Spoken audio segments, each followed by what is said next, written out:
네, 여러분들 안녕하세요. 시사타파의 심층분석. 먼저 단신, 밀려있던 단신, 제가 좀 하도록 하겠습니다. 아니라 다를까 지금 제가 통일부 없앨라 그런다. 이거 MB 때 했던 짓거리다.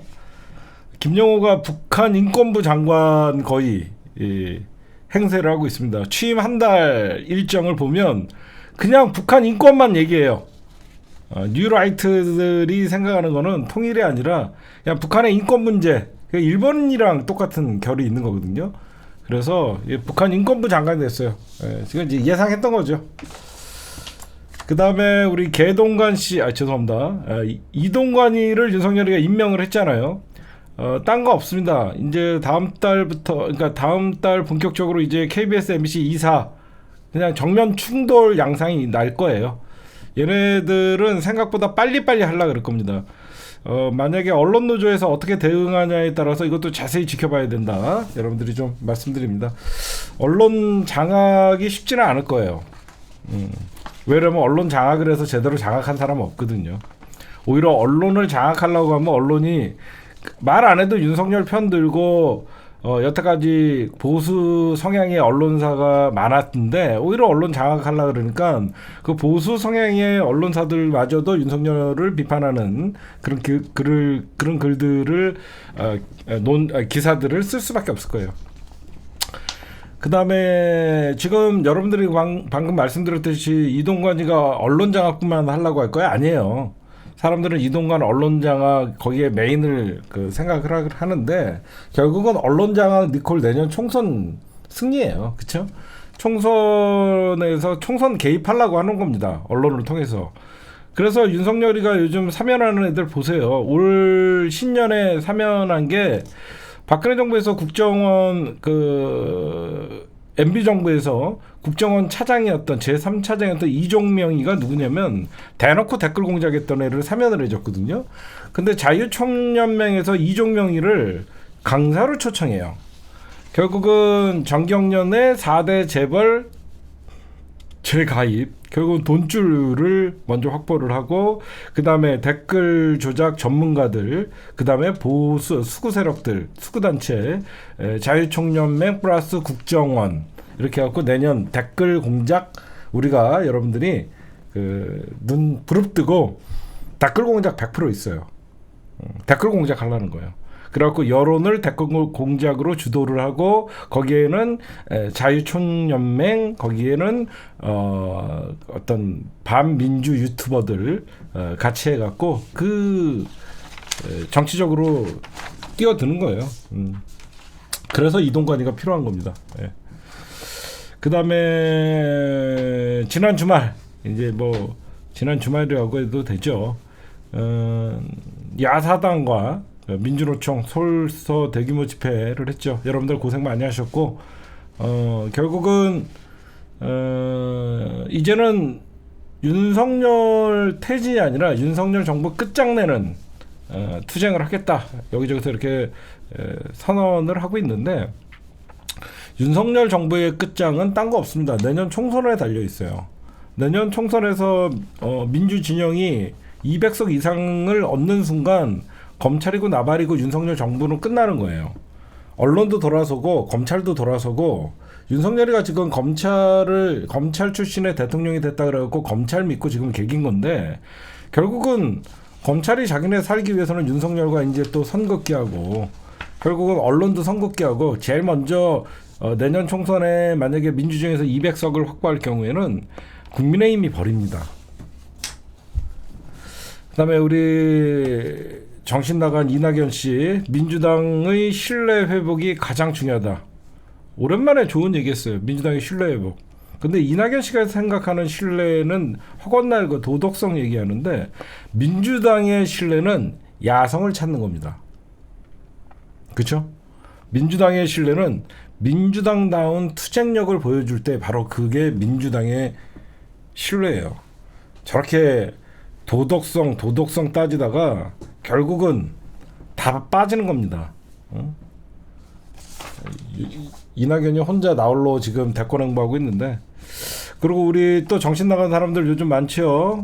이상민, 오선의 이상민이가 이재명 물러나야 분당 막을 수 있다. 너가 나가. 그냥 네가 나가면 분당 안 돼. 너 하나 그냥 너 같은 애들 그냥 나가는 게 민주당 내년 총선 대선 승리고. 그다음에 민주당이 이제 후쿠시마산 식품 수입 금지를 의무화를 추진하겠다. 입법부의 힘을 보여줄 때죠. 그래서 이제 국회에서 후쿠시마산 일본의 8개 현, 그다음에 모든 수산물과 일본 15개의 농산물까지 전면 수입을 금지하는 법안을 만든다고 합니다. 그러면 윤석열이가 생각하는 기시다의 요구를 들어줄 수는 없죠. 네, 이제 본격적으로 이재명 당대표 얘기 먼저 좀 할까 합니다. 지금까지 단신이었습니다. 네, 여러분들 이제 좀 있으면 12시가 지나면 이재명 당대표가 8월 28일 날 전당대회에서 당대표가 됐습니다. 작년. 그러니까 1주년이 되는 겁니다. 많은 분들이 이재명 1년 실망스럽다. 이재명답지 못했다. 맞아요. 그거는 우리가 부인하지 못합니다. 그런데 여러분들 이렇게 봐야 돼요. 뭘 봐야 되냐? 왜 이재명 당대표가 여태까지 어떻게 보면 침묵 속에 좀 일관했죠. 답답했죠. 여러분들 아마 되게 답답했을 거예요. 이재명 뭔가 리더십이 없어 보이고 이재명답지 않다라는 얘기들이 지지하면서도 그런 얘기가 나왔어요. 그러면서 우리가 검찰이 워낙 이재명 당대표의 활동의 범위를 줄여서 검찰이 계속 이재명 당대표를 탄압하니까 이재명 당대표가 저럴 수밖에 없었다. 이렇게 하면서 우리가 쉴드를 쳤죠. 그러나 그럼에도 불구하고 이재명 당대표의 거취나 이런 것들을 보면 기존의 경기도지사에서 어떤 그 탁월한 행정력과 정치력을 보여줬던 거에 비해서는 정치권에 들어와서 보니까 이재명은 조금 차별화되는 게 없고 기존에 있던 정치권의 인사들과 별반 다름이 없었다. 이런 얘기들을 많이 들었습니다. 그렇죠? 그래서 제일 많이 나온 소리가 경기도지사 때와 달리 소극적인 행보를 했다. 그렇죠? 그랬더니 이재명 당대표가 자리가 다르다. 그렇죠? 그런 이유는 여러 가지가 있겠죠. 이재명 당대표가 사실 민주당의 비주류고 주목받지 못한, 주목은 받았지만 비주류 정치인이었다가 대선 과정에서 거물급이 되면서 본인의 어떤 주변의 검찰과 이런 사법적으로 싸우느라고 일단은 방어 태세를 할 수밖에 없었던 게 나오지만 그게 뭐 사법 리스크다라고 얘기를 하는 사람들이 있습니다. 12시가 넘으면 1주년이에요. 여러분들에게 분명히 말씀드릴게요. 이재명의 1년은 사실상 관망과 사실상 방어의 1년이었다 그러면 이재명 진짜 1년은 지금부터다.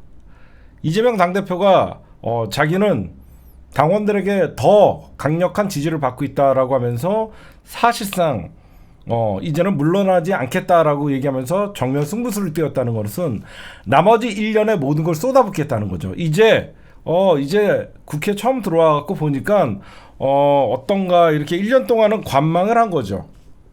그렇죠?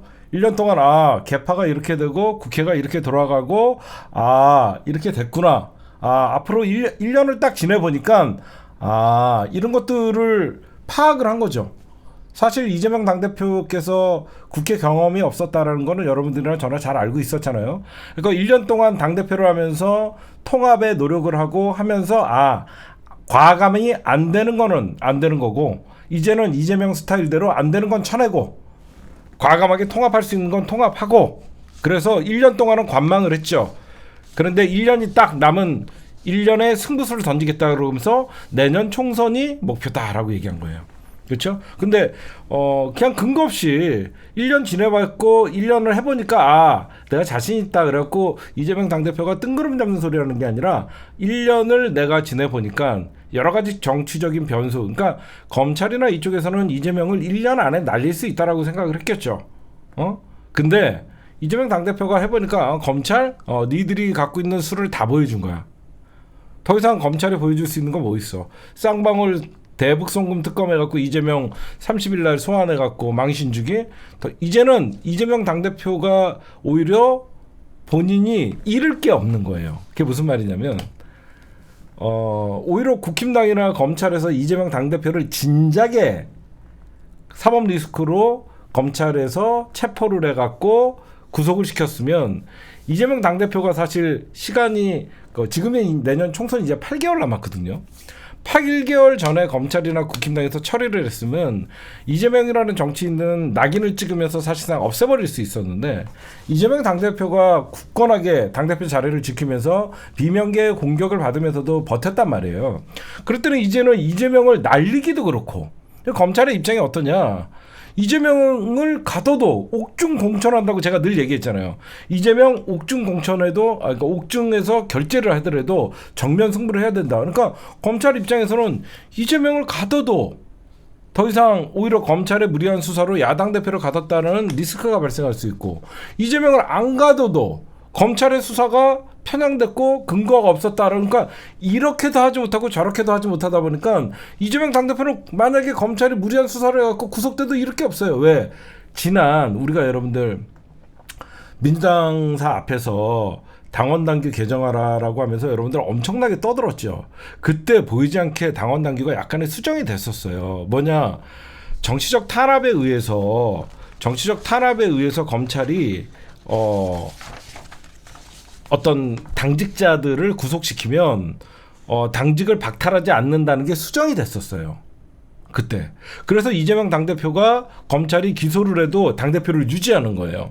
그 전까지만 해도 기소만으로도 당직자들은 그 당직에서 내려놔야 되는 민주당의 당원 당규가 있었는데 우리가 난리를 치고 그래서 민주당의 당원 당규가 수정이 됐던 거예요. 그래서 정치적인 탄압이라고 판단될 시에는 당직을 내려놓지 않겠다라고 수정을 해서 이재명 당대표가 검찰이 여러 번 기소를 해도 이재명 당대표님께서 지금까지 당권을 유지할 수 있었던 거예요. 그렇죠? 예전에는 검찰이 기소만 하면 당직을 내려놨어야 되는데 우리가 민주당사 앞에서 당원 당규 개정하라, 당원 당규 바꿔라 라고 난리를 쳐갖고 그 당시에 당원 당규가 우리 마음같이 80조가 있어요. 80조가 뭐냐면 아예 그 검찰의 탄압에 의해서 구속이 되더라도 당원 당규에 의해서 그 당대표를 유지할 수 있다라는 거를 수정을 해서 당무위원회에서 결정하는 걸로 바꿔놓은 거예요. 그래서 지금 이재명 당대표께서 검찰이 기소를 몇 개나 했어요. 그런데도 당대표 유지하고 있잖아요. 그때 여러분들이 했던 투쟁이 그냥 하는 게 아니다. 그때도 그 어떤 투쟁을 했기 때문에 당원 당규가 수정을 해서 당직을 유지할 수 있었다. 여러분들은 그렇게 좀 아시면 될 것 같고 이재명 당대표는 이제 당대표로서 제가 여러분들에게 기분 좋은 얘기를 하면 1년 동안은 적응 기간. 그렇죠? 1년 동안은 적응 기간이었다. 이제는 방어가 아닌 공격의 시간이다. 그래서 이재명 당대표가 비명계 니들 나 쫓아낼 수 있으면 쫓아내봐. 난 당원 당규에 의해서 전당대회를 통한 선출된 당대표야. 내가 물러나지 않으면 절대 물러나지 않아. 그러니까 점점 이재명 당대표는 지난 1년 동안은 적응 기간이었고 이제는 이재명 당대표가 총선을 앞두고 실력 발휘를 할 것만 남은 거예요. 시간은 누구의 편이다? 이재명 당대표의 편이죠. 시간이 지나면 지날수록 이재명 당대표의 편이에요. 근데 그게 왜 이재명 당대표가 이런 그 자신감이 있는지는 제가 조금 이따가 더 추가적으로 여러분들에게 보충 설명을 해드리면 지금 나오고 있는 수도권 여론조사예요. 이재명 당대표가 힘을 받을 수 있었던 가장 큰 이유는 비명계에서는 수도권에서 뭐 지고 있다 여기저기서 얘기하지만 지금 국민의힘 내 윤상현뿐만 아니라 국민의힘 의원들이 수도권 전패 뭐 완패론 이런 게 나오잖아요. 그게 왜 나오는 거냐면 수도권 여론조사를 했는데 국민의힘과 민주당의 차이가 거의 20%가 나오다 보니까 국민의힘은 오히려 말을 하지 못해요. 왜? 윤석열에게 반기든다 그러면 무조건 뭐 침몰하는 배를 침몰을 시킨 사람들은 같이 승선할 수 없다. 이런 얘기를 한다. 이철우가 누구냐면 국민의힘의 사무총장이에요. 사무총장은 내년 총선에 막강한 권한을 행사할 수 있거든요. 근데 윤석열에게 반기 들면 내년 공천 안 주겠다라고 으름장을 놓고 있다 보니까 아무도 얘기를 못 하는데, 사실 이런 이재명 당대표의 가장 이런 직진 그 1년은 적응기였고, 내년 총선은 이재명을 보여주기 위해서 이런 자신감이 어디 나오는지 총선 분석을 좀 해드리고, 그 다음에 여기저기서 이제 한겨레나 경향 이놈들도 좀 혼나야 돼요. 혼날 이재명 당대표를 지키려고 열성 당원들을 경향이나 한겨레 똑같은 새끼들이에요. 맨날 강성 팬덤 의존 정치, 당신과 민심의 괴리는 극복과 이지랄 떨고 있어요. 응? 이게 무슨 말이냐면, 여러분들 팬덤 없이 대통령 된 사람 없어요. 응? 내가 뭐라 그랬어? 이철규를 뭐라 그랬어? 내가 이철규라고 안 했어? 뭐라 그랬어?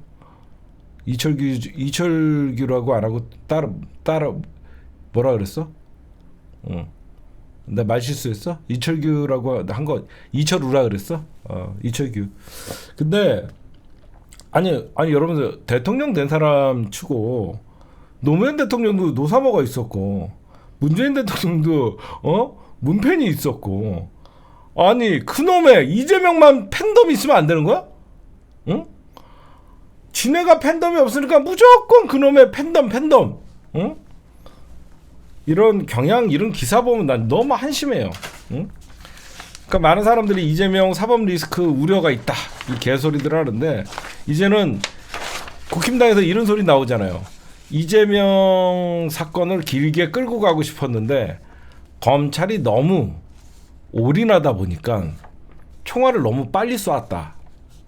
이게 무슨 말이냐면, 여러분들, 응?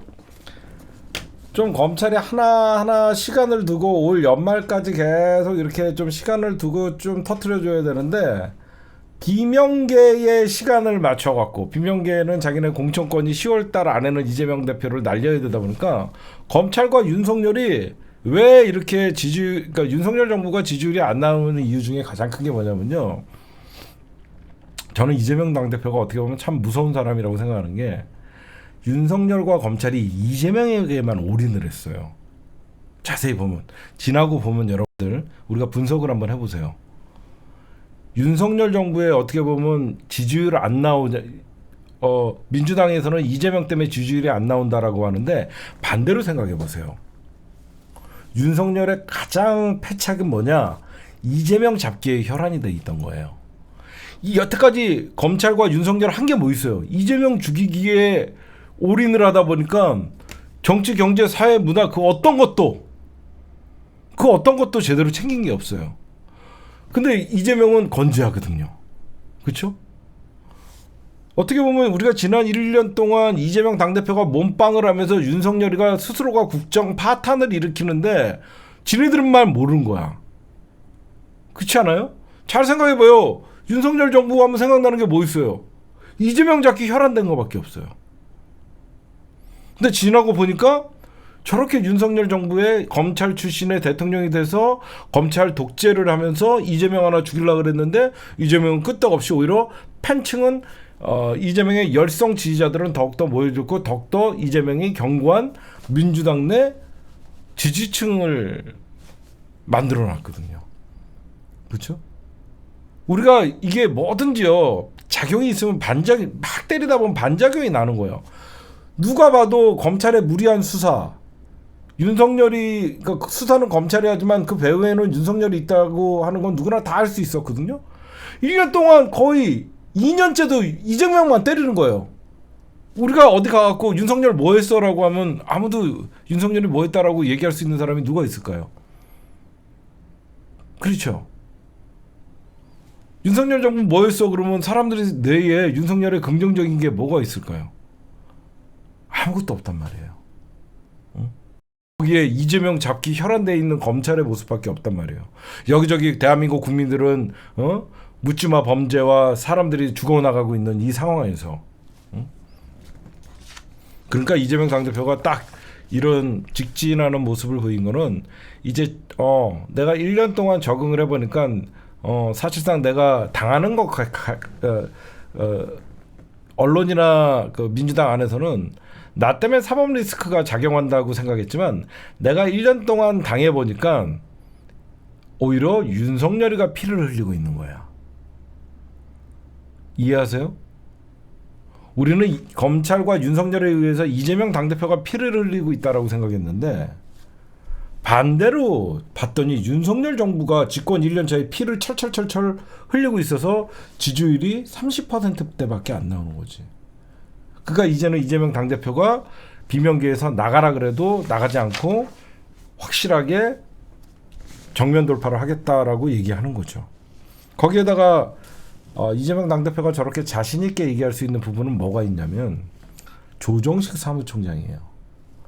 지난 3월 달에 당직 인선이 좀 있었어요. 당직 인선 개편이 있었습니다. 비명계의 요구에 의해서. 그래갖고 최고위원도 좀 바꾸고 그랬습니다. 그때 이재명 당대표가 절대 양보 안 한 사람이 한 명 있어요. 유임시킨 게 바로 조정식 사무총장이에요. 조정식 사무총장은 여러분들 알다시피 이재명 당대표가 국권이 지키면 사무총장과 당대표가 사실상 공천 작업은 실무적으로 해요. 왜 그러냐? 민주당이 아무리 시스템 공천이라고 해도요. 민주당의 당대표가 공천심사위원장을 임명을 합니다. 그렇죠? 공천심사위원장은 민주당에서 당대표가 임명해요. 그러니까 당연히 공천심사위원장은 이재명 당대표가 임명을 하니까 누가 봐도 이재명 당대표의 의중이 들어갈 수 있는 공천심사가 이루어집니다. 응? 그래서 공천 개입을 이재명 당대표의 최측근인 어떤 조정식 사무총장이 나 공천 개입 안 하겠다라고 선언을 했지만 당연히 사무총장은 돈과 조직을 관리하는 거예요. 응? 그런데 현행 더불어민주당의 당원 당규를 뜯어보면 아직도 당대표랑 사무총장이 할 수 있는 게 많습니다. 그래서 비명계가 이재명 당대표 쫓아내려는 거예요. 그리고 여러분들에게 이거 좀 하나 말씀드릴게요. 그 표현을 많이 써주세요. 이재명 1년은 적응기간이었다. 이제 좀 있으면 내년, 그러니까 8월 28일 날 되면 이제 취임 2년 차죠. 이재명 이제 적응은 끝났다. 내년 총선 진두지휘, 총공격 이렇게 여러분들 생각하시면 됩니다. 1년 이재명의 1년 적응은 끝났다. 이제는 이재명 다운 모습의 1년을 보여줄 때 이렇게 여러분들 말씀드리면 될 것 같고 이제 월요일이 되죠. 월요일 날 제가 뭐라고 했어요? 되게 중요한 일이 생긴다 그랬죠. 굉장히 이재명 당대표가 지난 한 25일 정도에 자기는 내년 총선 지휘하겠다라고 분명하게 얘기한 건 뭐냐면 내일 뭐가 있냐면 워크숍이 있어요. 저번에 말씀드렸잖아. 민주당 워크숍이 1박 2일로 있는 날이에요. 그때 워크숍에서 이제 혁신안을 갖고 충돌할 것이다라고 제가 여러분들에게 저번 말씀드렸죠. 그렇죠? 저번에 김은경 혁신안 대의원제의 정상화 문제나 여러 가지 문제가 있었잖아요. 그때 제가 이 문제가 8월 28일이나 29일 날 정면으로 워크숍에서 부딪힐 거다. 제가 얘기를 했습니다. 근데 이 워크숍에서 분명히 부딪히다 보면 어떤 얘기가 나오냐? 이재명 물러나라고 분명히 비명계들이 난리 칠 거예요. 그래서 이재명 당대표가 그냥 사전에 나 안 물러나가. 그러니까 워크숍에서 그딴 헛소리 하지 마. 미리 사전에 선빵을 날린 거예요. 미리 선빵을 날린 거죠. 나 안 물러가. 나 안 물러가니까 워크숍에서 니들 그 혁신안 받을 건지 안 받을 건지만 얘기해. 그쵸? 그럼 너 그렇게 니들 그렇게 혁신안 얘기하기 싫으면 오염수 방류 저지 어떻게 할 건지 그거나 얘기해. 그래서 오히려 나는 안 물러갈 거니까 니들 더 이상 그딴 얘기하지 말고 단합을 하든지 니들이 계속 그렇게 방해할 건지 그렇게 선빵을 날린 거죠. 그렇게 해석할 수 있고요. 그러니까 사실 1년 동안은 좀 실망스러운 거 있었어. 그쵸? 사이다가 없어졌다, 김 빠졌다 이런 얘기도 들었었는데 적응은 끝났다. 그래서 이재명 당대표가 며칠 전에 그런 시그널을 날린 것이고 이제는 이재명의 당대표로서 1년간 적응 기간 끝났고 이제는 무도한 검찰의 사법 프레임에 이제는 적응이 됐다. 남은 임기 동안은 내년 총선을 위해서 전력을 할 태세가 돼 있다. 거기에 또 이재명 당대표가 이제 힘을 발휘할 겁니다. 뭐가 있냐? 잘 보세요. 윤석열이가 여러분들 이동관이를 밀어붙였죠. 그렇죠? 윤석열이가 이동관이를 밀어붙였어요. 그러면 민주당이 할 수 있는 게 뭐가 있을까요? 여러분들 정치 9단이잖아. 내가 그래도 1단씩 올려줬잖아. 이동관이건 뭐건 뭐 다 임명해. 김영호 통일부 장관 다 임명해. 다 임명했어. 민주당이 반대를 하건 국민들 여론이 안 좋아 다 분열. 탄핵 아니지. 아니지. 뭐가 있냐? 대법원장을 이제 날리는 거예요. 민주당에는 그건 카드가 있어요. 그게 무슨 말이냐면 윤석열이가 협치를 하지 않잖아. 근데 윤석열이가 지금 대법원장이나 대법관을 임명을 하잖아. 그렇잖아? 근데 대법관이나 대법원장은 문재인 대통령이 김명수 대법원장을 임명할 때도 직접 야당에게 협조를 구하고 직접 그랬어요. 직접 문재인 대통령도 김명수 대법원장을 그 당시에 임명할 때도 그 당시에 민주당 의석이 123석밖에 안 됐어요.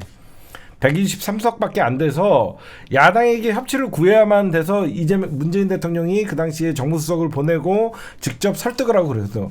근데 이거는 여러분들이 알다시피 대법원장이나 대법관은 표결이야. 표결이거든. 아니 인사청문회가 아니라 표결이야. 인사청문회를 통과를 못 해더라도 이 대법원장 문제는 이거는 표결이란 말이야. 표결인데 맘대로 안 되지. 응?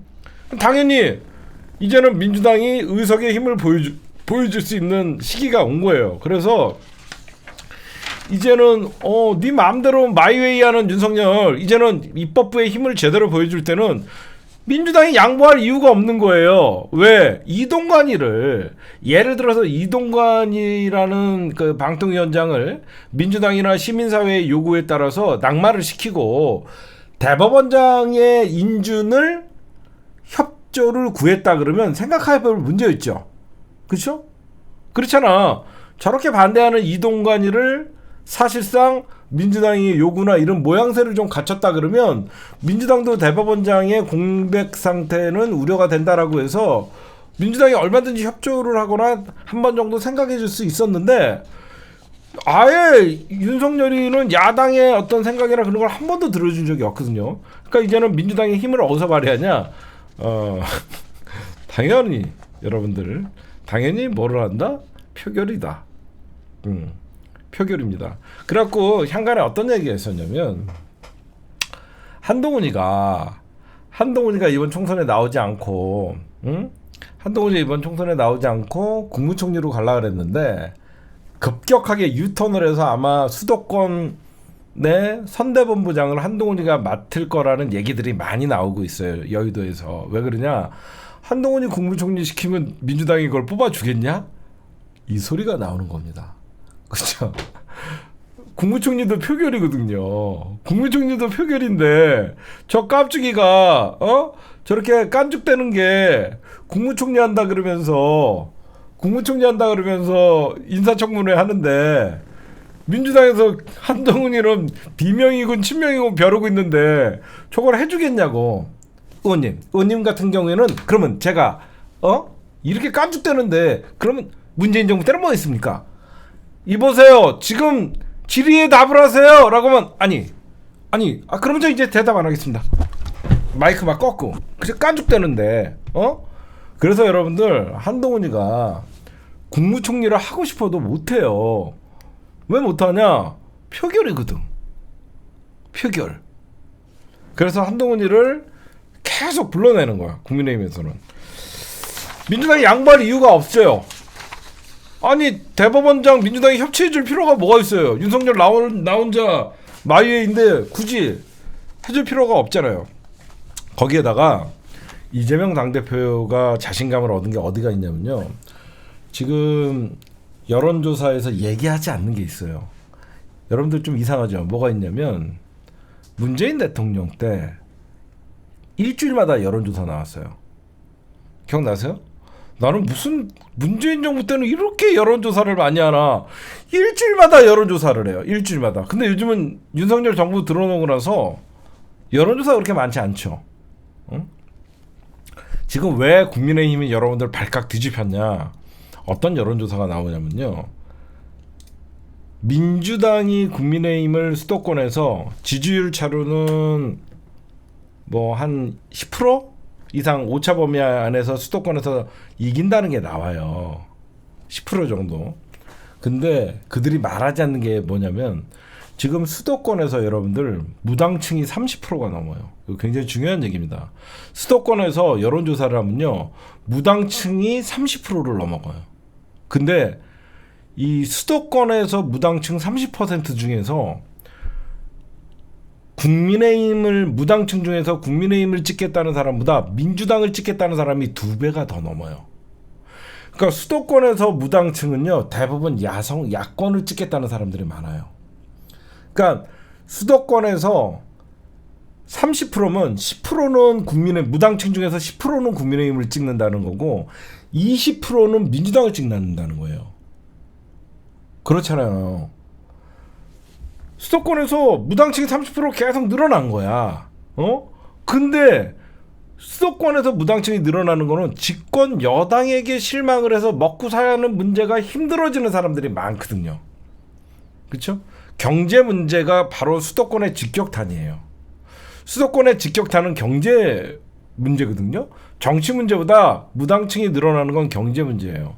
그럼 경제 문제는 야당을 비판하겠습니까? 집권 여당을 비판하겠습니까? 당연히 집권 여당의 책임을 들어가겠죠. 그렇죠? 그래서 국민의힘이 발칵 뒤집힌 이유가 뭐냐?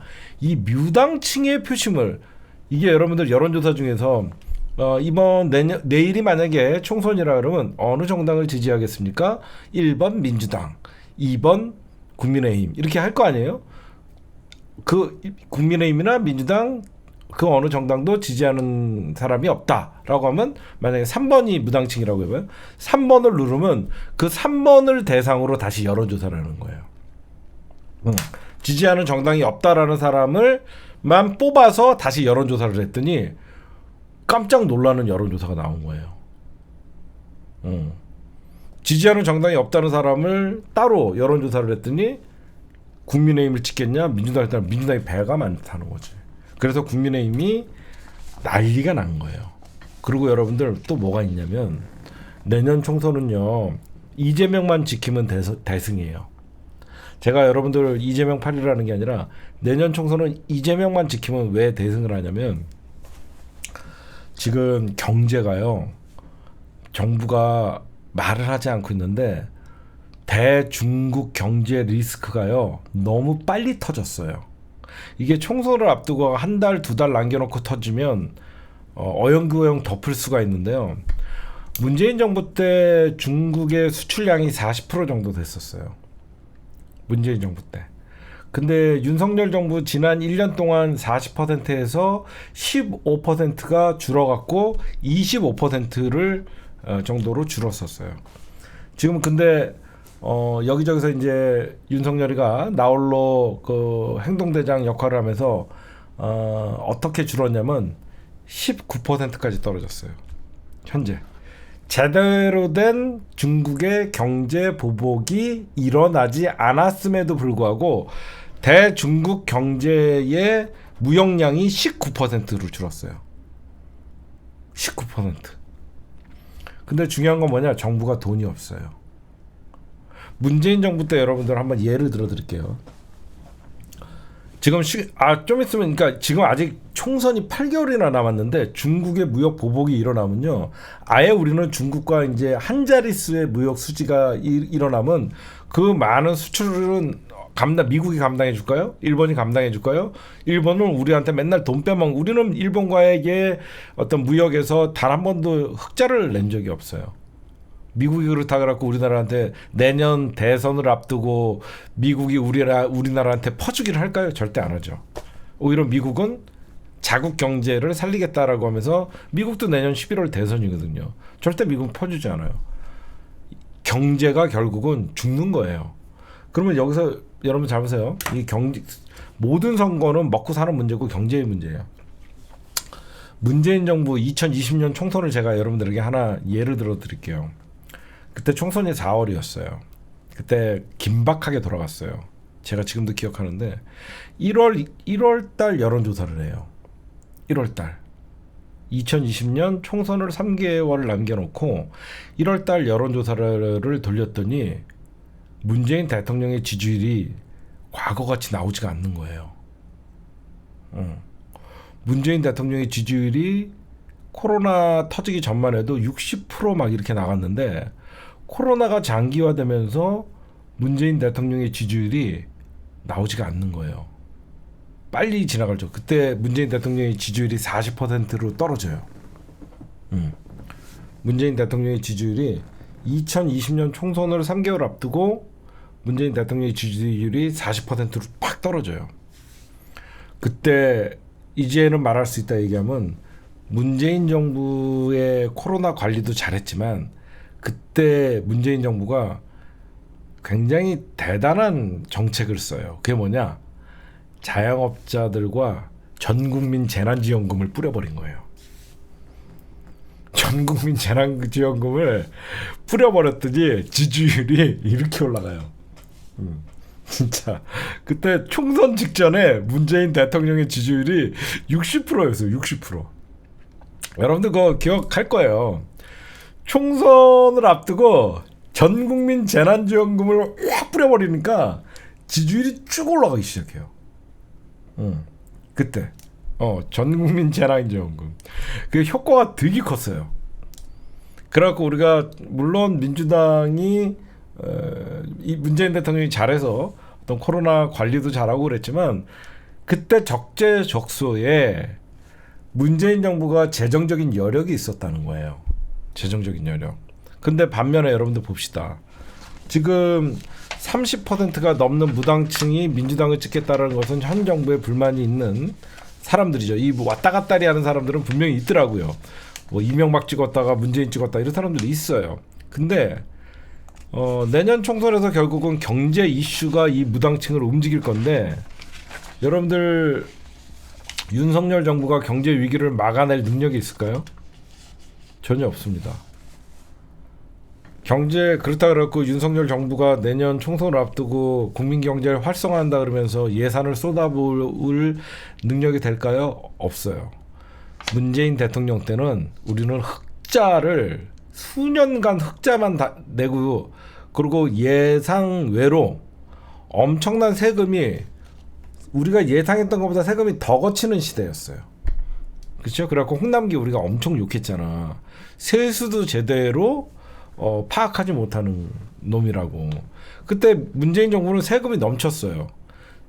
예상했던 세금보다 더 많이 거쳐갖고 재난금 지원금을 풀어도 문제가 없었어요. 응? 지금 여러분들 여기저기서 경제 엄청난 신호가 적신호가 오고 있죠. 가장 적신호가 먼저 오는 게 뭐죠? 환율이에요. 환율. 환율. 우리나라가 경기가 좋고 우리나라 무역 수지가 좋고 그러면요. 우리나라 돈의 가치가 올라가기 때문에 달러나 엔화나 유로화가 상대적으로 가격이 낮아져야 돼요. 여러분들 요즘 환율 보세요. 거의 1,300원, 1,400원 막 돌파하려고 그러죠. 그건 뭐예요? 우리나라의 돈 가치가 떨어진 거예요. 그건 뭐예요? 우리나라 경제 성장이 어두우니까 대한민국의 투자에 메리트가 없으니까 원달러 강세가 이어지는 거예요. 그렇죠? 이제 중국 변수가 이제 큰 겁니다. 과연 윤석열이가 8개월 동안 저렇게 미국과 일본의 행동대장 역할을 하면서 심지어 인도 태평양 전략까지 윤석열이가 끼어들면서 중국의 영토 문제, 대만 문제에 개입을 하면서 중국은 아직 경제 보복도 안 했는데 만약에 중국이 이제 한국의 경제를 초토화시키는 거는 시간 문제예요. 진짜라니까 여러분들. 내가 이런 우리나라 경제가 망하면 안 되지만 중국이 맘만 먹으면 다음 달부터 모든 대한민국의 수입 품목에 대해서는 철저하게 검열해라. 그러면 끝나는 거예요. 그냥 다음 달부터 대한민국으로부터 들어오는 수입 품목 철저하게 검열해라. 그러면 검열하다가 뭐 그 살아있는 뭐 채소나 뭐 이런 것들 있죠. 그 음식 상하는 것들은 다 폐기 처분해야 되는 거예요. 아작 나는 거예요. 아작. 수산물뿐만 아니라 무슨 생필품들 있잖아요. 유통기한 있는 것들. 그런 것들은 아작 나는 거예요. 그러면 중국에서 만약에 중국발 경제 위기가 터지면 대한민국 경제는 그냥 한 방에 무너져요. 그냥 초토화돼요. 그렇죠? 그럼 뭘로 총선을 이길 건데? 응? 그러면 맨날 이 정부 한덕수나 윤석열이가 한다는 소리는 이런 거밖에 없어요. 문제 없다. 예의주시하고 있다. 그냥 끝난 거예요, 경제는. 그래서 이재명 당대표는 전문가예요. 행정가고 전문가고 경제 전문가예요. 지금 윤석열이의 나홀로 메카시즘 저 정책을 펼치다 보니까 중국과 러시아가 이제는 적대국이 돼버렸죠. 누가 해주겠냐고. 더 문제는 뭐냐면요. 윤석열 정부에서 이러면 안 된다라고 얘기하는 사람들이 경제학자들이나 뭐 그러니까 국민의힘에서 유승민이나 이런 사람들이 나름 이빠른 소리를 하잖아요. 그럼 축출해요. 이준석도 축출당하고 윤승민이도 축출당하고 그냥 뭐든지 지적만 하면 그냥 축출이에요. 그래서 여러분들에게 이재명 당대표의 자신감은 뭐냐면요. 민주당에서는 이재명 리스크라고 얘기하죠. 사법 리스크 아니에요. 내년 총선의 가장 큰 국민의힘의 리스크는요. 윤석열이에요. 내년 수도권에서 가장 수도권 총선 125석이 걸려있는 수도권 총선의 가장 큰 리스크는 윤석열 리스크예요. 그래서 자꾸 수도권 위기론을 윤상현이나 수도권 의원들이 자꾸 얘기하는 거예요. 응? 왜 그러냐?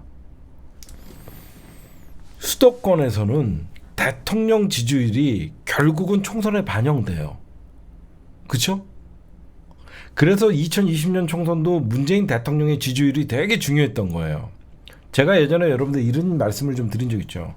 대통령 지지율 플러스 정당의 지지율을 합쳤을 때 100이 넘으면 그 선거는 압승한다. 기억나시는 분 있어요? 이게 선거공학적으로 볼 때 우리가 항상 계산하는 게 대통령 지지율 플러스 정당 지지율을 합쳤을 때 100이 넘으면 압승을 해요. 그때 2020년 총선을 앞두고 문재인 대통령의 지지율이 60%가 넘었어요. 총선 직전에. 막 재난지원금 전 국민 뿌리고 그때 민주당의 지지율이 거의 50% 나갔어요. 그래서 110이 넘었어요. 110. 문재인 대통령의 중간평가라고 생각했던 2020년 총선에 대통령 지지율과 정당 지지율을 합쳤더니 거의 110이 넘었었어요. 110이. 그래서 아니나 다를까 2020년의 총선은 압승을 했었던 거예요. 여러분들 알다시피 내년 총선은 윤석열의 중간평가예요. 윤석열을 중간평가하는 선거인데 그러면 대통령이 인기가 있어야 될 거 아닙니까? 특히 뭐 경남이나 경북 이쪽에는 뭐 대통령의 뭐 지지도 이런 거를 떠나서 거기는 그냥 이념 선거니까 이건 도시 수도권은 달라요. 수도권은 경제 그다음에 대통령의 어떤 국정 운영 이런 거를 많이 봅니다. 근데 지금 수도권에서 윤석열의 지지율이 30% 초반이에요. 국민의힘의 지지율이 30% 초반이에요. 그럼 어때요? 둘이 합쳐봐야 70이 안 돼요. 둘이 합쳐서 70이 안 됩니다. 응? 내가 왜 여러분들에게 이 얘기를 하냐? 수도권 선거는요. 대통령 지지율과 거의 비슷하게 결과가 나와요. 이해하시죠? 문재인 대통령이 대통령 지지율이 한 그당 2020년 총선 직전에 60%가 넘으니까 수도권에서 압승을 한 거예요. 근데 윤석열의 지지율이 수도권에서 30% 초반이 나오니까 30% 초반을 가지고 수도권에서 이길 수 있는 선거구가 없어요. 그렇죠? 전패예요, 전패. 30% 초반의 지지율을 가지고 수도권에서 강남 3구를 제외한 이길 수 있는 정대가 없어요. 이길 수 있는 지역구가 없어요. 결국은 지지 정당이 없다라는 거는요, 다수가 야당을 찍겠다는 소리입니다. 그래서 국민의힘이 발칵 뒤집혔던 거예요. 응? 그리고 윤석열의 착각이 뭐냐? 검찰총장 출신이 대통령이 됐으니까 검찰은 자기네 편이라고 생각을 했죠. 당연히 검찰은 지금 하는 짓은 윤석열의 편이지. 그러니까 윤석열의 가장 큰 착각이 뭐냐? 검찰로 뭐든지 할 수 있다라고 생각한 거야. 검찰로 경제도 잡을 수 있고, 검찰로 언론도 잡을 수 있고, 검찰로 정치도 잡을 수 있고, 이런 착각을 한 거예요. 정치의 영역과 검찰의 영역은 다르거든요. 그리고 윤석열의 가장 패착은 뭐냐? 이재명 당대표가 1년 동안 몸빵을 해준 게 바로 윤석열의 패착입니다. 그게 무슨 말이냐면, 그냥 집권하자마자 이재명에게만 올인을 해버렸어요. 윤석열과 검찰이 이재명에게만 올인하다 보니까 이재명 죽이려고 칼질하고 총질하고 했더니 이재명은 오히려 당내 기반이 더 지지자들은 점점 경고해 주는데 돌아봤더니 칼질하던 새끼들이 지금 피투성이가 돼 있는 거야. 그렇죠? 누가 봐도 1년 동안 윤석열과 검찰이 한 거는 이재명 잡기밖에 없어. 국민 안전이 검찰 정부가 들어서고 나서 치안이 강화됐습니까? 국민 생명과 안전이 강화됐습니까? 잘 생각해봐요. 국민 생명과 안전이 강화됐어요? 치안이 강화됐어요? 검찰 정부가? I don't think so야. 아무도 그렇게 생각하는 사람 없어. 그쵸? 검찰이 들어서면 뭔가 기강이 잡히고 그렇게 생각하는데 묻지마 범죄는 일어나고 칼부림 사건 일어나고 여기저기서 재난에 대응하는 건 빵점이고 사람들이 생각할 때 그냥 이재명 잡기 위해만 올인한 거야. 윤석열은 이재명 죽이겠다고 칼을 난도질을 쳤는데 이재명은 건전해. 방탄이라 그러면서 정치적으로 조중동 입에 올리면서 싸웠다고 생각했는데 뒤돌아봤더니 이재명은 건전하고 윤석열은 피가 철철철철 흐르고 있는 거야. 검찰은 이제는 그 누구도 검찰이 정의롭다고 생각하는 건 없어지고. 응?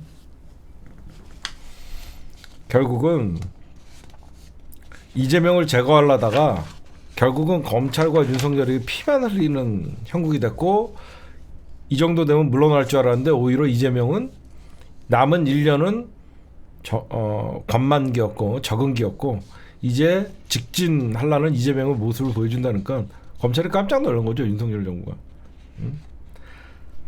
결국은 이재명 때문에 국정 운영을 모두 실패한 거야. 이재명은 몸빵을 하면서도 윤석열에게 가장 큰 리스크를 안겨준 거야. 지금 생각해보니까 그래요. 이재명이라는 당대표가 민주당에 있었기 때문에 윤석열과 한동훈은 이재명에게 집중할 수밖에 없던 거야. 그래서 모든 국정운이 정치, 경제, 사회, 문화, 교육 아무것도 내팽개치고 이재명에게 올인한 느낌밖에 없으니까 사람들이 쟤 왜 뽑았지? 이런 소리가 나오는 거지. 응? 제가 보면 윤석열은 이재명 잡으려다 다 죽은 거죠. 응? 여러분들 보시면 그냥 지금 중국 변수 때문에 윤석열은 중국 변수를 생각을 못했죠. 모르니까. 그냥 미국과 일본과 손잡으면 그냥 경제 좋아지고 뭐 그럴 거라고 생각했는데 우리나라의 경제는 중국이에요. 중국. 알잖아. 우리나라 경제 체질이 우리가 일본이랑 무역해갖고 흑자 본 적이 없어요. 미국과 우리가 무역해갖고 흑자를 보더라도 미국에 엄청난 무기를 사주면서 다 뺏겨요. 결국은. 근데 결국은 중국의 변수를 윤석열이 생각을 못한 거예요. 근데 중국은 아직 보복을 시작도 안 했는데 내년 총선까지 이제 피말리는 거죠. 응? 피말리는 거죠. 그러니까 이재명 당대표가 구속이 돼도 잃을 게 없는 거예요. 이재명 당대표는 구속이 돼도 잃을 게 없는 거예요. 응? 이재명 당대표가 나는 총선을 치르겠다라고 선언을 했기 때문에 이재명 당대표가 구속되면 결국은 검찰의 입장에서는 친명계 다 제거되고 그렇게 생각했는데 이재명 당대표가 옥중공천을 선언을 그러니까 내가 구속되더라도 검찰이 당당하게 하겠다. 그러니까 검찰이 이러지도 못하고 저러지도 못하는 거예요. 응? 그렇잖아요. 이재명 당대표가 검찰이 구속시키려고 맘먹으면 구속인데 지금 못 시키고 있잖아. 왜? 구속시켜도 골치 아프게 된 거야 지금. 응? 지금 이재명 검찰이 오히려 꼬여버린 거죠. 이재명 당대표를 죽이려면 진작 죽였어야 되는데 1년 동안 몸빵을 하면서 이재명 당대표가 버티면서 오히려 국민의힘과 1년 동안 이재명 잡기에 올인했다라고 하면서 수도권에서 인심이 다 떨어진 거고. 이재명 당대표 오히려 구속 안 되면 검찰이 무리한 수사였다라고 하면서 이재명 당대표가 반격을 할 수 있고, 내년 총선을 앞두고 경제는 망해가고 있는데 윤석열은 이재명 잡기에 올인돼 있다. 이재명 당대표는 지금 오히려 검찰이 스텝이 꼬인 거지, 이재명 당대표는 이제는 잃을 게 없는 거죠. 이제는 구속시켜도 의미가 없어진 거예요. 왜? 나 사퇴 안 하겠다고 얘기했거든. 이 정도 때리면 사퇴할 줄 알았는데 나 사퇴 안 하겠다 라고 얘기를 해버렸거든. 응? 그리고 윤석열 여러분들 왜 지지율이 떨어지는지 지만 몰라요. 윤석열이가 청와대에서 용산으로 옮길 때 한 얘기가 있습니다. 그게 뭐냐면 국민과의 소통이었어요. 그렇죠? 윤석열이가 청와대를 버리고 용산으로 옮길 때 변명이 뭐였냐면 국민과의 소통이었어요. 근데 윤석열이가 여러분들 기자회견 제대로 하는 거 봤어요? 2023년 들어가고 조선일보랑 무슨 뭐냐 그 기자회견 한 적도 없고 뭐 조선일보랑 한번 뭐 간담회? 뭐 그런 거 한 적 있지. 아예 윤석열은 무슨 일만 뭐 터지면 뒤에 빠져 있잖아요. 오히려 이런 해양 오염수, 해양 핵폐기물 일본에 방류나 이런 걸 때 대통령이 나와갖고 제가 여러분들을 안심시키겠습니다 이런 도리도리라도 했어야 되는데 숨어. 그러니까 국민들이 대통령을 믿지 않는 거야. 결정적일 때 대통령이 뒤에 숨어. 그렇잖아요. 결정적일 때 대통령이 큰 문제가 났을 때, 수해가 나갖고 재난이 발생하고 그랬을 때도 대통령이 나왔고 반드시 뿌리 뽑겠다 이런 거 해야 되는데 그냥 숨어. 응? 그래서 사람들이 오죽하면 무정부 상태라고 얘기합니까? 응? 그리고 여러분들 보시면요, 그냥 저는 윤석열이가 저 정도일 줄은 몰랐어요. 정말로. 이게 1960년대에 미국에서 유행하던 50년대 60년대 유행하던 메카시즘이야. 그냥 허건날 자기를 민주노총이나 민주진영 시민사회를 그냥 공산주의 전체주의, 지금 여러분들 용산 전체주의예요. 내 말을 나는 정의로운 사람이다, 내 말을 어기는 사람들은 공산당의 지시를 받고 하는 이런 전체주의가 어딨어요. 그쵸? 진짜 검찰에 의해서 용산은 그냥 독재 전체주의가 되어버린 거예요. 전체주의가. 응? 이게 무슨 용산에서 지금 윤석열이라는 게 민주주의예요? 그냥 전체주의예요. 내가 하는 일은 옳은 일이다. 터달지 말아라. 나는 지지율 신경 쓰지 않는다. 아니, 지지율 신경 쓰지 않는 대통령이 뭐하러 대통령을 합니까? 지지율이 뭐예요? 국민들의 의사잖아요. 지지율을 신경 쓰지 않는다는 건 국민들이 뭐라고 하든 말든 자기는 나의 길을 가른다는 거예요. 그러면 뭐하러 국민들한테 국민들을 왜 존재하나요? 여기가 민주공화정 아니에요, 우리나라가? 용산 전체주의가 돼버렸어요. 응? 그냥 나를 반대하면 그냥 공산주의다. 응? 정말 이 정도로 형편없는지는 정말 몰랐어요. 그리고 여러분들 가만 생각해 보세요. 윤석열의 허건날 얘기는 한미일 동맹이에요. 한미일 동맹. 도대체 동맹은 맞나 싶어요. 윤석열만 혼자 입으로 동맹 찾는데 정말 이게 얼마나 위험한 동맹이냐면, 도대체 캠프 데이비드가 갖고 어떤 동맹력을 과시하고 왔어요. 그냥 북한의 핵 위협으로부터 우리가 3자가 공동 대응하겠다? 윤석열이가 멍청한 게 뭐냐면요, 핵은요, 핵은 대응하는 무게가 아니에요. 왜 우리가 핵무기가, 여러분들 제가 며칠 전에 핵무기의 위험성에 대해서 좀 말씀드렸죠. 핵은요, 파멸의 무기예요. 무슨 말씀인지 아시겠죠? 핵은 파멸의 무기라서 북한이 핵을 발사했을 때 우리가 공동대응하겠다는 것은 인식이 잘못된 거예요. 그냥 북이 핵을 쏘면 여긴 끝이에요. 핵은 파멸의 무기이기 때문에 어떻게든지 북한이 비핵화를 하게끔 노력하는 게 여태까지 기존 수구 정부가 있었을 때도 비핵화에 노력을 했던 겁니다. 근데 윤석열은 뭐냐? 그냥 북한이 핵을 쏘면, 항상 그래요. 북한이 핵을 쏘면 미국과 한미동맹이 굳건하게 북한을 초토화시킨대. 그냥 끝난 거예요. 핵을 쏘지 못하게 어떻게든지 북한을 비핵화의 회담으로 끌어들이고 평화 기조를 이어가는 게 한반도가 살 길이에요. 그렇죠? 근데 윤석열은 그게 몰라요. 응?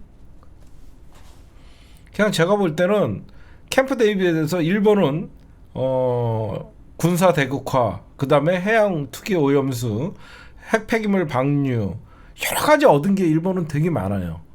과거사 사과 안 해도 되고, 그냥 모든 거를 이제는 1965년에 있었던 한일 협정에 준하는 그 윤석열의 그 충성스러운 일본을 향한 마음, 내선 일체의 조선 총독부 대신을 심어놓은, 일본은 챙긴 게 되게 많아요. 미국도 챙긴 게 많죠. 내년 바이든이 캠프 데이비드에 이렇게 부른 이유는요, 한미일 삼각 동맹을 통해서 동북아시아의 안보를 굳건히 했다라는 거는 내년 대선용으로 쓰려고 하는 거예요. 쓸 게 얼마나 많습니까? 응? 내년 대선을 위해서 부시가 한미일 삼각동맹 여태까지 아무도 이루어내지 못한 것을 여태까지 대한민국이 반대로 한일 관계도 풀어낸 대통령, 그리고 한미일 삼각동맹을 만든 대통령을 내년 대선을 앞둔 바이든이 어필하려고 만들어낸 거예요. 그럼 우리가 얻은 건 뭐 있어요? 경제 파탄밖에 없어요. 경제 파탄. 중국을 적대시하고 러시아와 우크라이나의 전쟁에 철딱선이 없는 윤석열이 날아가서 젤란스키를 제가 지원하겠습니다. 비응신 짓거리하고 오고, 응? 진짜 중국과 대만의 영토 분쟁에 끼어들어갔고, 응? 비응신 짓거리한 거밖에 없어요. 응? 살다 이런, 이게 반역자지 뭡니까?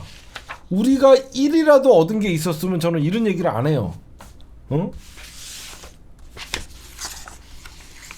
병신이지 뭐예요? 응?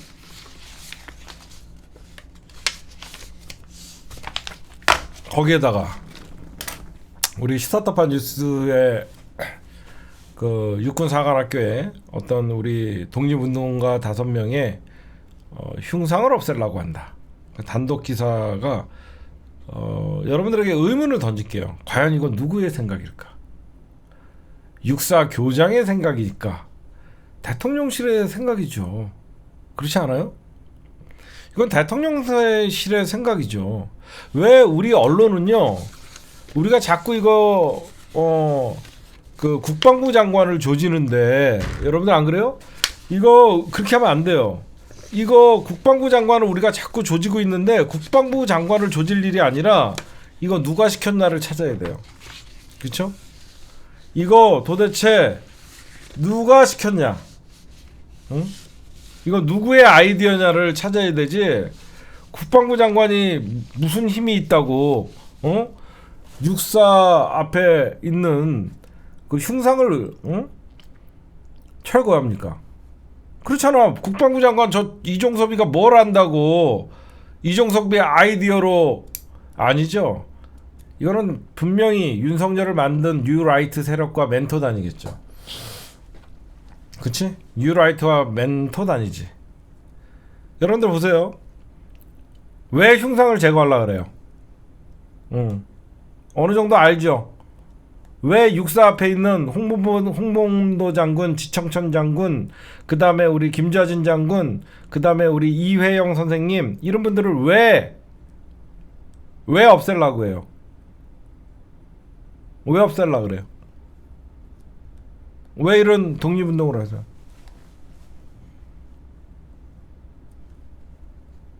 육군사관학계의 뿌리를 흔드는 거예요. 육사의 뿌리가 우리는 당연히 광복군으로부터 있는 거죠. 그쵸? 육사의 뿌리는 광복군이에요. 근데 거기에 백선엽을 갖다 놓고 일본 만주군 군관학교 출신들을 갖다 놓으면 어떻게 되냐면 육사의 뿌리가 일본이 되는 거예요. 그쵸? 백선엽을 세워놓는 순간 간도 특설대 일본 육사를 나온 놈들이에요. 얘네가 얘기하는 게 가장 중요한 게 대한민국의 독립의 역사를 부정하는 것도 있지만 육사의 뿌리가 광복군이 아닌 육사의 뿌리가 일본군의 육사를 만들려고 하는 거예요. 그래서 백선엽이가 나오는 거예요. 그렇죠? 우리는 여러분들 그래서 이회영 선생님이 왜 거기 육사 앞에 거기 있냐? 여러분들 아시잖아요. 이회영 선생님이 지금으로 치면 6조 원이라는 어마어마한 모든 그러니까 삼성의 이재용이가 내 전 재산을 팔아갖고 나라가 뺏기니까 만약에 삼성의 이재용이면 그 당시에 그만큼 이회영 선생님이 삼성의 이재용 같은 어마어마한 부자였죠. 내 모든 재산을 팔아갖고 나라가 뺏겼는데 이런 재산이 무슨 필요냐고 지금의 돈 6조 정도를 가지고 만주로 넘어가죠. 중국으로 넘어가서 신흥무관학교를 만든 거예요. 그 신흥무관학교에서 만든 그 양성한 사람들이 누구예요? 바로 광복군이에요. 그 광복군이 바로 김좌진 장군과 청산리 전투를 했고 우리 그 누구죠? 홍범도 장군과 같이 그 광복군이에요. 그래서 육사 앞에 홍범도, 김좌진, 지청천, 이회영 선생님이 있는 거예요. 광복군이 다 일본과 전투에서 이겼던 그래서 육사의 뿌리는 광복군이라는 뜻이에요. 그 뿌리를 흔드는 거예요. 근데 국방부 장관이라는 새끼가 나와서 한다는 소리가 뭐냐? 너무 한심하죠. 홍범도 장군의 과거 공산당 가입 이력이 있다. 홍범도 장군이 과거에 공산당 가입이 이력이 있다. 그래서 그렇대. 여러분들 지금 시대나 민주주의 대 공산주의죠. 우리나라가 일제 식민지 시대였다면 해도요. 우리 대한민국의 독립운동의 역사는 사회주의의 역사를 빼놓을 수가 없는 거예요. 우리가 만주와 블라디보스톡, 러시아와 상해 그쪽에서 전부 독립운동을 했는데 우리나라가 무슨 미국에서 독립운동을 하는 이승만이밖에 없어. 독립운동 자금 가갖고 여자 후리고 다녔던 이승만이밖에 없어. 우리나라 독립운동 역사 자체가 좌파야. 사회주의의 영향을 받을 수밖에 없었어. 그러면 나 물어봅시다. 그렇지. 야, 진짜 남노당 박정희가 진짜 공산당 아니야? 박정희의 형 박상익이가 대한민국이 해방 이후에 남노당에서 자익 활동을 하던 지 형 따라서 그러면 박정희는 왜 추종하냐 너희들? 박정희 같이 대놓고 공산당 짓 하는 사람이 누가 있어? 그 박정희를 살려준 백선엽이를 기르자는 거야? 그 말도 안 되잖아. 호적 파야지 그럼.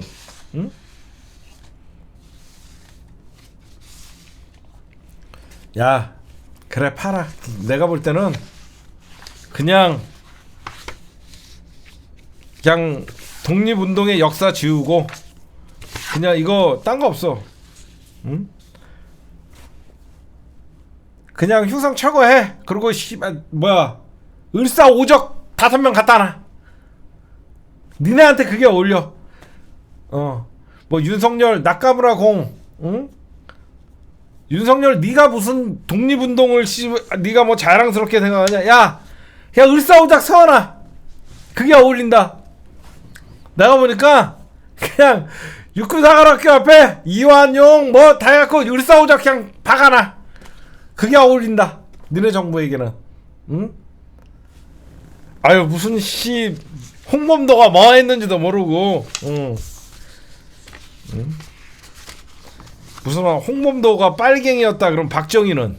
응? 아유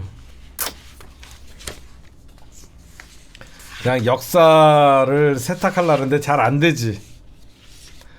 여러분들 우리는 지금부터 물어봐야 돼요. 뭘 물어봐야 되냐. 이거 독립운동사 지우기잖아. 그쵸? 여러분들 그냥 단순히 그게 아니에요. 육군의 뿌리를 백선엽이랑 만주군 일본으로 막 끄는 거예요. 백선엽이 세우려고 그러잖아. 백선엽 누구야? 우리 독립운동가들 학살했던 놈이에요. 100여 차례 출정해갖고 독립운동가들만 목 빼갖고 다녔던 새끼들이에요. 이런 새끼들이 해방 이후에 6.25 전쟁이 터지니까 민족의 어떤 그 전쟁의 영웅으로 탈바꿈한 거거든요. 광복군 때려잡던 놈이 백선엽이에요. 응? 이런 백선엽이는 진짜 어떻게 창피한 역사거든요. 지금 국립묘지 국립현충원에서 백선엽의 친일 역사를 지웠습니다. 이미. 그냥 일어나고 있는 일이 아니에요. 백선엽의 친일 과거의 역사를 기록을 국립현충원에서 지워줘요. 그냥 일어나는 일이 아닙니다. 그쵸? 부관 참시해야 돼요. 이런 자들은. 백선엽이가 남긴 재산도 다 몰수해야 돼요. 그 후세들도 다 뺏어야 돼요. 이런 새끼들. 독립운동가들을 때려잡던 새끼들이 무슨 낯짝으로 민족의 영웅 소리를 듣습니까? 어?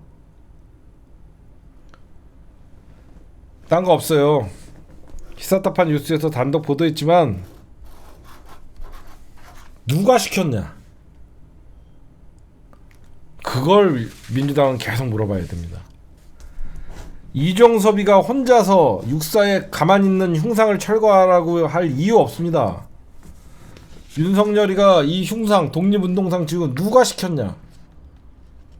우린 그거에 대해서 해답을 얻어야 됩니다. 그렇죠? 누가 시켰냐? 이종섭이 너 누가 시키던 네 단독으로 생각한 거냐? 누가 시켰냐? 그러면 또 윤석열이는 뒤로 숨겠죠. 우린 그런 적 없다. 그럼 이거 니네는 그렇게 한 적이 없으면 이종섭 경질해야지. 그렇지 않아요? 윤석열이가 시키지도 않았는데 이종섭이가 독립운동사의 역사를 지우려고 그랬어? 그럼 이종섭이 경질해야지. 누가 시켰냐 밝혀라. 그게 핵심입니다.